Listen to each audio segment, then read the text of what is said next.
What's up, everybody, and welcome back to week 3 of our 2024 fantasy football season. We're down 2 weeks. We got 10 to go until we get to the meat and potatoes of our season, more specifically the turkey and potatoes that we like to call Wild Turkey Week. I don't want to get too far ahead of ourselves, though, as we're only 2 weeks down, so before we jump into week 3, let's see how we ended up in week 2. Here are the standings as we enter week 3. And what was 2 groupings of teams last week has morphed into 3 groupings this week. And even though there's 3 groupings in these standings, there's really 4 different sets of emotions going on with these teams. Those that are sitting at 2-0 and at the top of the standings. Well, Dick, here's the deal. I'm the best there is, plain and simple. I mean, I wake up in the morning, I piss excellence. Those that lost week 1 and then managed to pull out of it and win week 2. We are back, baby. We are fucking back. We're back. Classic.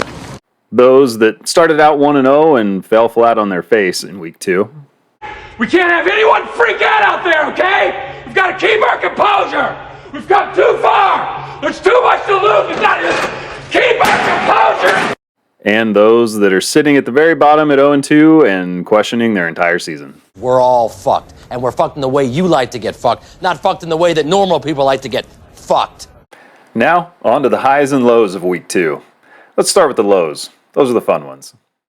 This week's low score award goes to Brian, and we all appreciate him diving on that sword, as apparently he didn't drink enough at Oktoberfest this last weekend. Cheers.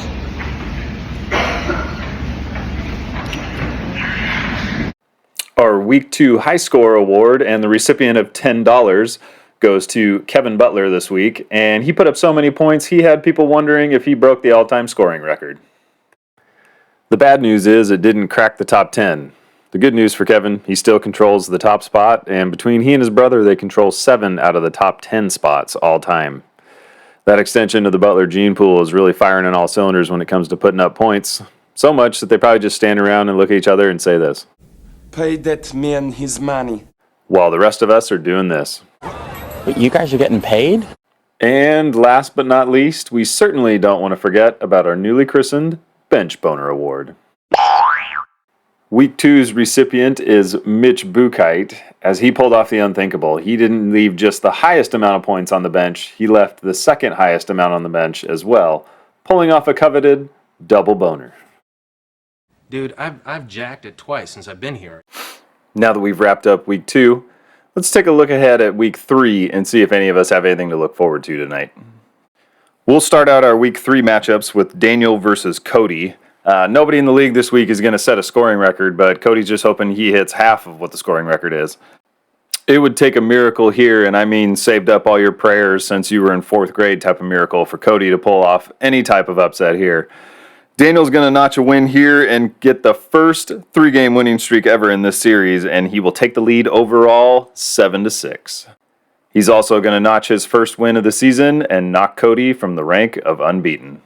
Victory! Next up is Mitch versus Randall, and there's no praying needed here from Mitch, as this one is absolutely over. Randall's just padding his stats on Monday night as he watches T. Higgins hopefully get him to a high score award this week, but Randall also comes into the overall series leading 10-5, as Mitch is on a raw record 7-game losing streak, about to make it 8. It's been 84 years. Mitch, I hope I didn't scare you off with that last comment, as you're going to get some company here. Drew is also riding a 7-game losing streak into this matchup and looking to make it 8. He's going to need Evan McPherson to kick about 5 50-yarders to have a prayer here, but I think it's going to wind up a little bit closer than the commish wants. Good news is the commish holds the 16-11 overall lead in this series and is looking to stretch it by 1 more. We win 1 tomorrow. That's called a winning streak. Moving on to the matchup between Brian and Scott, somebody had to get a win here, and it looks like it's going to be Brian walking away with it.